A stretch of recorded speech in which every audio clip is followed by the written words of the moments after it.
so far whatever we have seen, we have looked into the individual components and got some feeling like how these internals of the microprocessors may be organized, or for that matter any processor be organized. For example, we have seen the design of registers, we have seen the design of functional modules like adder, comparator, etc. Now, how does it look like any processor architecture? So, if you look into the structure of it, how does it look like? So, we will start with that and then slowly go towards the microprocessors. Now, any processor design, it will have something called some internal bus, where the from this bus all the components that are required for the processor, they will hang. Okay. So, this is the so this is one common component that we will have in all the processors. You may have one such bus or you may have more than one bus, but essentially you will have a few buses on which this the components of the system will be hanging. Another very common thing that we will find in any processor is the arithmetic logic unit or the ALU. So, this is the arithmetic logic unit, and this arithmetic logic unit. So, this will get inputs from the bus, it will get the inputs from the bus and it will produce the output to the bus, Now, apart from that, we have got apart from that there are some more modules, like another important structure that we have are the set of registers. So, normally we will have a set of registers. So, we have seen the design of registers. Now, there in a processor there are a number of such registers. Say there are say few registers here. So, these are the registers, they are commonly known as CPU registers or simply registers.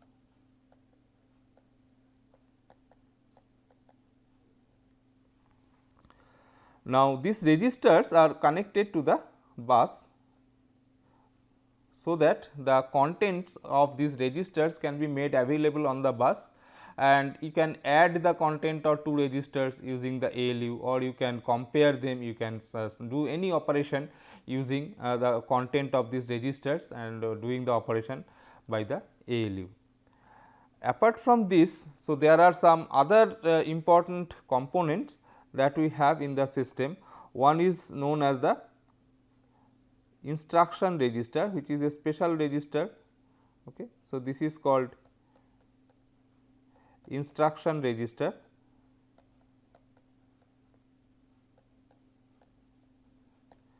So, instruction register means what the processor will do next. So, that instruction should be available in this register.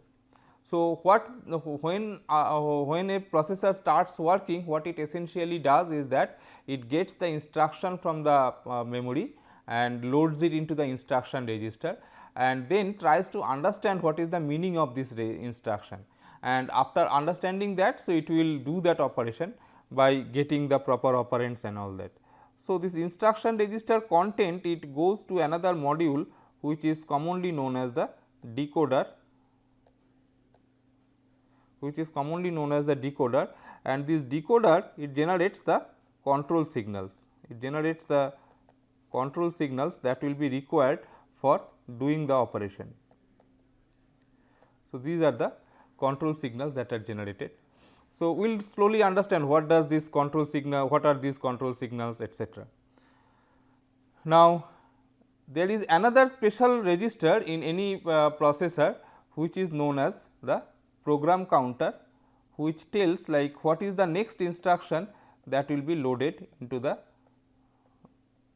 processor. So, this is commonly known as program counter or PC.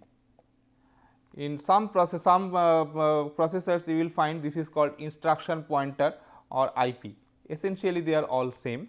So, so this actually this PC or IP, this is a special register and it points to the next instruction that should be loaded into the processor. As we know that we have got a memory connected to the processor, and at the beginning of every cycle or every instruction cycle, the processor first gets the next instruction from memory. And where is this next instruction? So, next instruction is at the location pointed to by this program counter PC or the instruction pointer IP. Okay. So, if you so after successive accesses to the instruction, so this PC value has to be updated, like if the current instruction is spanning over 4 bytes, then after the instruction has been taken into the processor, this PC value should automatically be updated by 4. So, this is an automated feature, and all the processors they increment this program counter value by the size of the instruction automatically. So, this program counter value, so this is actually available in the this value will be available onto the address bus of the processor. So, this value is going to the address bus of the processor. This is going to the address bus of the processor, and this internal data bus in some way it is connected to the external data bus. So, this is the external data bus that we have. So, your modules like the memory, then the peripherals, so they will see this external data bus and this address bus. They will not see the internal, they will see this external data bus and the internal and the address bus. In some cases what happens is that many a times we need to use these registers to provide the addresses. This is particularly true when we are trying to have pointer type of data, where the content of some register, this tells the address from where the value should be loaded. In that case, I need to make some of these registered data to be available onto the address bus. So, for that type of situation, many a times you will find that this address bus is also connected to this set of registers that we have. Okay. Now, so when the instruction is first coming, so instruction has to be loaded onto the instruction register. So, this instruction register should have a connection like this from this data bus. So, the instruction is coming via this external data bus. So, that is going to the instruction register. Next, this content of this instruction register is decoded by the decoder, and this decoder will generate a set of control signals to control various operations, like if maybe the instruction is to add the content of 2 registers. So, what I need to do, somehow this content of these registers should be available onto the bus, the ALU should do the addition, and then finally, the content of the ALU should be stored back onto some register or some memory location. So, we need to generate a set of control signals. So, we will take an example and try to understand how these control signals are generated. But before that, there is another very important register that we have in any processor design, which are known as the flag register, which is known as the flag register. So, this flag register, this is this flag register is the status of last operation, arithmetic logic operation that is done by the ALU. So, if this if the content of this output after doing some operation becomes 0, the ALU content becomes 0. So, that may be there. So, that there is a specific bit in this flag register. So, this flag register, suppose this is an 8-bit flag register. So, there are 8 such conditions that can be detected and the status can be stored in the flag. For example, for arithmetic operation, one very common situation that occurs is that there is an overflow. As a result, a carry bit gets generated, and the carry bit cannot be stored with the final value because of the size limitation of the register. So, the carry bit is stored in the as one of the flag bit in the flag register. Similarly, if the result is say 0 doing some operation, then this the 0 flag of this 8-bit register can be set to 1. So, this way different vendors, so they have come up with different flag bits that incorporate into the system, and that helps in understanding the status of this whole system. Okay. So, the major part that remains now is to understand how does this control part operates, what are the control signals and how does this control part operate. So, to summarize, we can say that as far as the CPU is concerned, so from if this is your CPU and this is the external world. So, we have got the address bus, we have got the data bus by which this the CPU is interfacing with the outside world. Now, when you reset this, all the processors have a reset signal. When you reset this processor, then what happens is that this address bus, it gets a pre-specified value. That pre-specified value depends on the manufacturer. Okay. So, that value is loaded into the program counter and the value becomes available onto the address bus. So, that value is put onto the address bus. So, it is expected that in the outside I will have a memory chip from where the memory chip, after getting this address line value, it will put the corresponding part into this data bus, and it is expected that the value that is put is an instruction. So, what the processor does is that whatever it gets onto the data bus, so it takes it to the instruction register and it goes into the decoder for decoding. So, first part, when it is getting the instruction from the outside world, so that stage is called the fetch stage. Okay, that is called the fetch stage. Yes, in the fetch stage, the location that the processor wants to access is put onto the address bus, the read signal is given to the memory. So, memory will get the content of the corresponding location, put it onto the data bus, and the content will reach the instruction register. So, this whole operation is the fetch operation. The next stage of operation is the decode operation. So, in the decode operation, what is done is that this instruction that the processor has got in the instruction register, so it tries to understand the meaning of that register. So, what is the instruction that it has? So, it will try to identify the meaning of that register, meaning of that instruction. And now, depending upon the instruction that it has, it goes to the third stage where it is the execute phase. Fetch, decode and execute phase. And in the execute phase, it actually does the operation, and once the instruction execution is over, it again goes to the fetch stage with the PC value, the program counter value updated, so that it points to the next instruction in the memory. So, then it will fetch the next instruction, and this way it goes on. Okay. So, starting with the initialization of this processor, so it goes on doing operations in this fashion. Okay. So, this is the overall operation that is done, and in the execute phase, actually this ALU comes into picture. So, it does the operation and stores the result in register, or it may store the result in some memory location if the instruction has asked for something like that. Okay.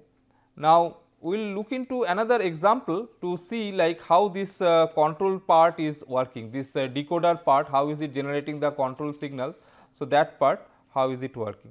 So, for that purpose we will take a simple example of a CPU that has got this structure. So, it has the other parts remain same. So, it has got internal data bus, then it has got that ALU. Okay. So, these parts are same, and this ALU has got the flag register.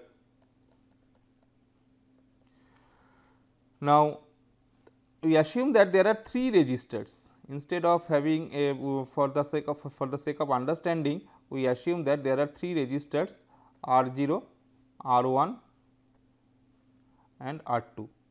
There are only 3 registers, and we have got otherwise we have got this program counter, the PC, then we have got this instruction register or IR. Instruction register is written in short as IR, and there is another register W, where we can store a part of the IR into the W register, and this W register content can be available onto the address bus. So, this PC content is available on the address bus, and W register content can also be made available onto the address bus. This R0, R1, R2, so they are accessible, they can reach this internal bus, and their content may be available onto the internal bus, and these we have got these connections that we had previously. So, they are remaining as it is. Okay. So, then okay. Now, on this suppose we want to execute some instruction. So, there is a decoder. So, this is the decoder which generates the control signals. Now, suppose we have got an instruction which is something like this, load R0, 1000. So, as I said that when this processor is this PC content is put onto the address bus from the external data bus, the processor has got the instruction load R0 1000. So, there will be a coding of this. So, that we will see later, there will be a coding of this, and which is called the machine language coding of this instruction. So, we assume that some code is there and that entire instruction is available in the instruction register. Now, how the decoder will generate control signals so that this instruction gets executed. Now, we have got this, so meaning of this instruction we take that R0 should get the content of memory location 1000. R0 register should get the content of memory location 1000. So, how to do this thing? So, we do it like this. So, we can say that first at time t1 I should enable the program counter, and I should give the memory read. Okay.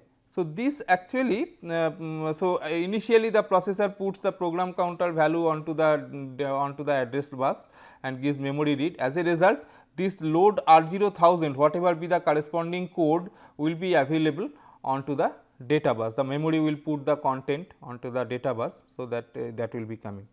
Then in time step T2, okay. So, what we do, so by this time it is expected that the value is available onto the data bus. So, that value has to be loaded into the instruction register. So, this instruction register has got this connection. So, we give the load signal to the IR register.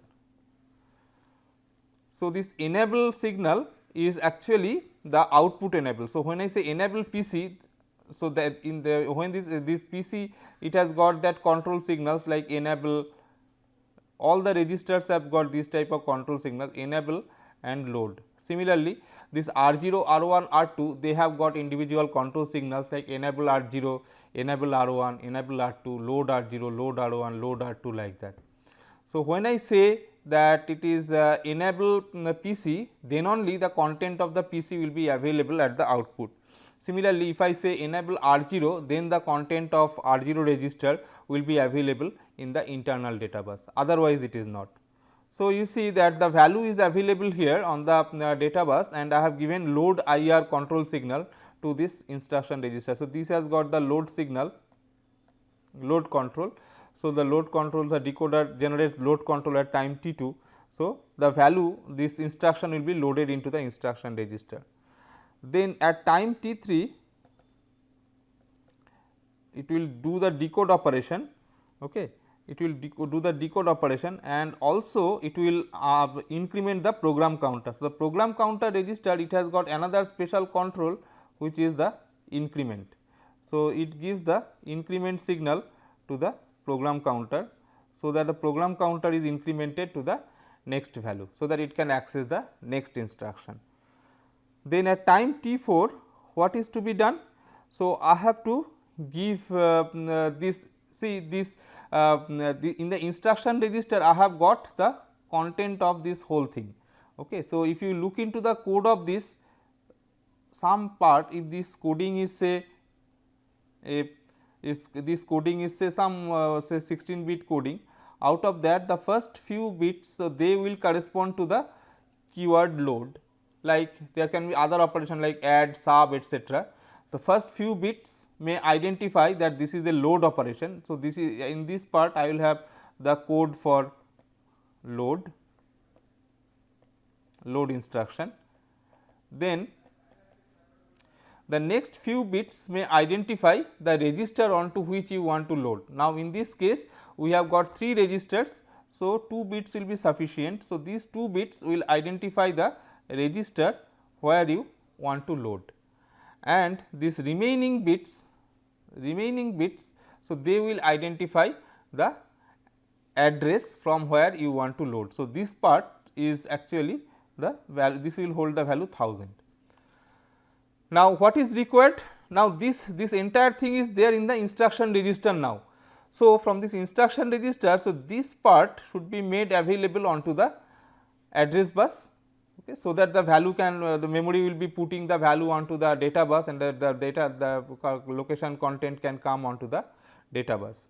So, for that matter I have to give signal like load W, so that the W register will be loaded with what value. So, we need to enable the IR register, so that from the enable the output of the IR register content will be available as output. Now, you see that here it is not shown explicitly, but you can understand that this connection from instruction register to to W. So, that is corresponding to only these bits. So, I do not need to connect all the bits to W. So, it is only those bits will be connected to W that correspond to the address part. So, I give the enable IR signal, then I also give the enable W, so that the content is whatever value is loaded here is available onto this bus, enable W, and also give the memory read, also give the memory read signal. So, if I do this thing, then what will happen? The content of IR register will be loaded into this W register, and that value will be available onto the address bus through this enable W, and this memory read control is given. So, whatever is the value that we have on the memory, so on the in the memory location, so that will be available onto the bus after some time. Then at time t5 I continue to keep this enable W, because it may be the case that putting this load W, enable W simultaneously. So, it may take some time for the value to get stabilized. So, there can be options like some processor designers. So, they will not put enable W here, they will put enable W in the next stage only, and accordingly this memory read will also not be put there, it will be put at the time step t5 only. However, you can do this way also. So, you can for some other design. So, it may be that it is enabled, and it is also enabled in the next stage. So, enable W and this memory read. So, they are continued here, enable W and memory read, they are continued here, and we also give the load signal to the R0 register, the load signal to the R0 register. So, this decoder, it generates these control signals like enable PC, memory read, load IR, decode, etc., etc. So, all these control signals are generated by the decoder, but you can understand that this is all the signals are not generated at the same step. Okay. So, if I think in terms of the clock cycles, so in the first clock these control signals are generated, in the second clock cycle these control signals are generated. So, like that it proceeds clock cycle wise. So, it proceeds. So, I can say that this decoder that we are talking about here is not a simple combinational decoder that we have seen say so far in our digital logic classes, like they are not like say simple 2 to 4 decoder or 3 to 8 decoder like that. They are basically a finite state machine. So, they go through a set of states. So, initially it is in state 0 S0, in the state S0. So, it outputs the controls for T1. So, when the next clock comes, so it transits to the state S1, and in the state S1 it gives this load IR signal. So, that the instruction register is loaded with the value. In the next clock signal it comes to the state S2, where it gives this decode and increment PC. Now, see, up to this much is common for any instruction. Any instruction you have up to this much has to be done. From this point onwards, the operation depends on the instruction that you are executing. So, you can expect that from this point onward there will be differentiation, there will be classification or diversion depending upon the instruction that you are executing. In our particular case, so this comes to the state S3, so it comes to the state S3 where it outputs these control signals, this T4 control signal, load W, etc. Then it comes to the state S5 where it outputs, so this enable W, memory read, etc. And then it will go back to the state S0 where it will be loading the next instruction. So, this way similarly these parts can also be developed. Okay. So, this decoder that we have told, so this is not a combinational decoder, but it is a sequential decoder. So, there is a it is more of a controller rather than a decoder. Now, there are issues like with designing this controller. So, that you can find in some architecture class. So, we will not go into that. We will rather look into another example like how the add operation will be done. Suppose I have got the next instruction add R0, R1, R2, meaning that R0 R2 will get the content of. So, suppose we have got this instruction add R0, R1, R2, which means that R2 will get the content of R0 plus R1. Okay. Now, how to do this? So, T1 is same as the previous case. I have to give enable PC, enable program counter, and I have to give this memory read. So, these two are to be given. In T2 I have to give load IR signal. In T2 I have to give load IR signal. Then at T3 I have to give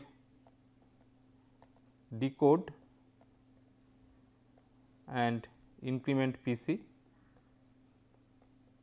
these two signals, and at T4 I have to do this actual operation. So, I have to enable R0, to enable R0, to enable R1, and we have to give the add signal to the ALU, add signal for the ALU, and I have to give the load signal for R2. So, here actually the difference comes. So, in this way you can for different instructions, so we can decide like how this instruction will get executed over the number of cycles. So, later on when we go to the microprocessor details, like when we look into the timing behavior of the microprocessors, you will see that this type of control signals are generated over the number of cycles to get the operations done by the microprocessors.